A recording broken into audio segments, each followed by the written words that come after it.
ఆవకాయకి ఆంజనేయ స్వామికి ఏం సంబంధం? దాన్ని కూడా జానపద బాణిలో వాళ్ళు పాడారు. ఆ పిల్లవాడు ఎక్స్ప్లెయిన్ చేస్తున్నాడు. ఆవకాయ పాట రాసినవాడు వచ్చాడు, ఆయన మ్యూజిక్ కంపోజ్ చేసిన వచ్చాడు, ఆయన ఆయన ఉత్తరాంధ్ర పిల్లవాడు అని చెప్పాడు. ఆవకాయ నాకు గుర్తులేదు పేర్లు, ఎందుకంటే నాట్ మీరందరూ మీడియా వాళ్ళకి మీకు గుర్తుంటుంది పేర్లు. ఆ పిల్లవాడు ఎక్స్ప్లెయిన్ చేశాడు. నేను ఇంట్రొడక్షన్ సాంగ్ అది. ఈయన ఆంజనేయ స్వామి పవర్స్ తోటి బయటికి వస్తున్నాడు, అప్పుడు ఈ రియల్ సూపర్ హీరో ఇంట్రడక్షన్ కదా అది. అంతవరకు మామూలు పిల్లవాడిలాగా చూపిస్తున్నారు. ఆ సాంగ్లో ఆయన నిజంగా ఆంజనేయ స్వామి అంజనాద్రి అంత కనెక్షన్ ఆవకాయ పాటలో చూపించారు. మరి నేను నిజంగా నా యూత్ని గుర్తు చేసినందుకు అభినందించడానికి పోయినాను. ఇంకా నిజంగా చెప్పాలంటే. సో ఇప్పటిదాకా మనకి సూపర్ హీరోస్ కావచ్చు, మార్వెల్ సిరీస్లు ఇవన్నీ చూసిన తర్వాత మనకి సినిమా స్టార్టింగ్లోనే అదే కనిపిస్తుంది. సూపర్ మ్యాన్లు, స్పైడర్ మ్యాన్లు, వీటన్నిటి నుంచి ఒక ఇన్స్పిరేషన్ లాగా వెళ్ళి తను కూడా ఇంకొక పవర్ఫుల్గా ఉన్నటువంటి ఒక స్ట్రాంగ్ పర్సన్గా చూపించాలి అనుకున్నప్పుడు హనుమాన్ కాదు హనుమాన్, మనకు కూడా ఒక సూపర్ హీరో ఉన్నారు అని. ఆ కనెక్షన్ పిల్లలకి ఎంజాయ్ చేయడం, పెద్దవాళ్ళకి కనెక్ట్ అవ్వడం అనేది ఏముందంటారు అందులో ఆ కనెక్షన్లో? ఇదేనమ్మా మనం చేయాల్సింది. ఇన్ని రోజు చేయలేదు. అమర్ చిత్ర కథలో వచ్చి కూర్చోబెట్టి మనం చదివించేవాళ్ళు. ఇప్పుడు ఆ అవకాశం ఎక్కడుంది? పిల్లలకి మనం స్పెండ్ చేయగలిగే టైం ఉందా? మా హస్బెండ్ వైఫ్ వర్కింగ్ ఉమెన్, భర్త గారు ఆఫీస్ వెళ్ళాలి, ఇంటికి వచ్చినప్పుడు పనులు ఉంటాయి, పిల్లలతోటి గడిపే సమయం చాలా తక్కువ. ఇవాళ ప్రేక్షకుల్లో 100లో 70% వరకు చిన్న చిన్న పిల్లలు సినిమా చూస్తున్నారు. పిల్లలు మళ్ళీ తీసుకోపో అంటున్నారు.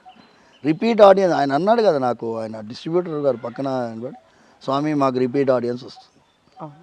మొన్న వచ్చినవాడు మళ్ళీ వస్తున్నాడు. నా పక్కన థియేటర్లో ఒక చిన్న అబ్బాయి కూర్చున్నాడు, 6-7 ఇయర్స్ కావచ్చు. ఫస్ట్ హనుమాన్ని చూడగానే దండం పెట్టుకుంటున్నా, నేను చూశానని చెప్పి సైలెంట్గా అయిపోయాడు. అది తర్వాత వెన్ ఎవర్ ఆ హనుమాన్ ఈజ్ దేర్, ఆ ప్రతిసారి అలా దండం పెట్టుకుంటూ కనిపించాడు ఆ పిల్లోడు. అదే వాళ్ళు తన్మయత్వం అమ్మ, ఎక్స్పీరియన్స్ లేదు కదా. ఈ డివైన్ ఇప్పుడు మీరు ఎంత ఎక్స్ప్లెయిన్ చేయగలరు వాడికి? ఇప్పుడు మనోజవం మారుత తుల్య వేగం, ఇది మేము ఉపన్యాసం చెప్పేటప్పుడు బ్రహ్మాండంగా ఇమాజిన్ చేసుకుంటాం. పిల్లలు ఏడా ఇమాజిన్ చేస్తారు?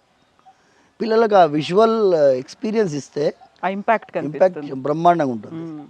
ఇప్పుడు నెగటివ్ క్యారెక్టర్ ఆయన బ్యాట్మ్యాన్, స్పైడర్ మ్యాన్ లాగా ఆయన ఇమాజిన్ చేసుకుంటాం. ఇందులో 2 వర్షన్స్ ఉన్నాయి. వాడు చదువుకున్న పిల్లవాడు అలా ఉన్నాడు, ఈ చదువు లేని పిల్లవాడు చదువున్నాడు, పల్లెటూరి పిల్లోడేమో ఇలా ఆంజనేయ స్వామి వైభవాన్ని ప్రదర్శిస్తున్నాడు. వాడు కూడా సూపర్ హీరో అనుకుంటున్నాడు. వాడు సమాజానికి మంచి చేయడం పోయి నెగటివ్ చేస్తున్నాడు. వీడు సమాజానికి మంచి చేయడానికి ప్రయత్నం చేస్తున్నాడు.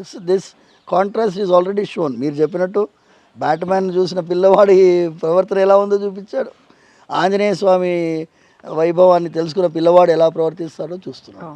సో 2 కాంట్రాస్ట్లు మనకి మూవీలో కనిపించాయి. అండ్ దట్స్ వాట్ ఈ screenplay and whatever direction Prashanth has done, we have to really appreciate. Swami, ఇందులో హనుమాన్ సినిమాలో ప్రధానంగా కనిపిస్తుంది, హనుమంతుడి గురించి ఎంత మాట్లాడుకున్నప్పటికీ అక్కడ విభీషణుడు అనేవాళ్ళు కనిపించారు. విభీషణుడు వచ్చి హనుమంతుడికి హెల్ప్ చేయడం, లేకుండా ఆ టైంలో జరగాల్సినటువంటి కర్తవ్యం ఏంటి అనేది బోధించడము అనేది. చిరంజీవిగా ఉన్నాడు, ఇప్పటికీ అక్కడ ఉన్నాడు అనేది వాదనలు ఉన్నాయి. శ్రీలంకలో ఇప్పటికీ ఉన్నారు, ఆయన అక్కడ పాలన చూస్తూ ఉన్నాడు అనేది ఎంతవరకు నిజమంటారు? అది మా 7 చిరంజీవులు మన పురాణాల ప్రకారం. మొట్టమొదటిది మనకి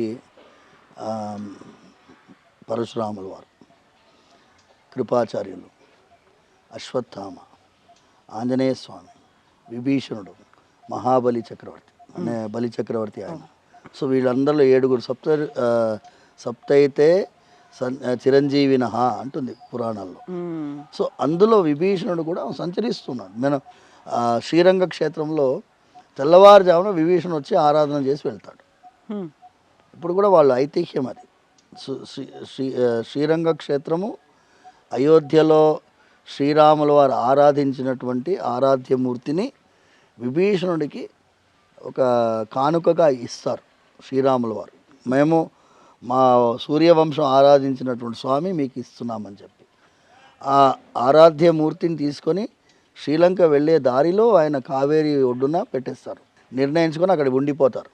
విభీషణుడికి ఏం వాగ్దానం చేస్తారు? నేను దక్షిణం వైపు చూసుకుంటూ మీ లంకని కాపాడుతూ ఉంటానని రంగనాథ స్వామి వాగ్దానం.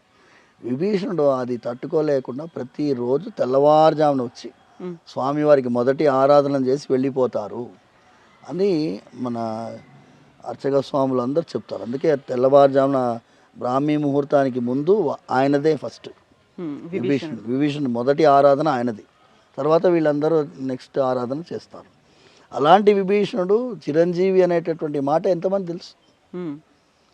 ఆయనను ఒక క్యారెక్టర్గా ఇంట్రడ్యూస్ చేసి ఆంజనేయ స్వామితో సంభాషణ ఆడేది, మిత్రమా అని మాట్లాడేది, ఇవన్నీ ఆంజనేయ స్వామికి విభీషణుడికి ఉండేటటువంటి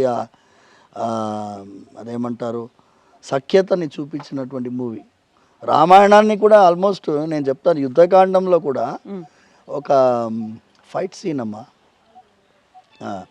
ఫైట్ సీన్లో ఆంజనేయ స్వామి వాళ్ళందరినీ కొట్టిన తర్వాత తోక చుట్టి సంపూర్ణ రామాయణ సినిమాలో ఆంజనేయ స్వామి పైకి కూర్చుంటారు, ఆ సీన్లో అవుతారు. ఆ సీన్ చూపించారు ఆయన, వీళ్ళందరినీ కొట్టి ఆయన పైనెక్కి కూర్చున్న సీన్.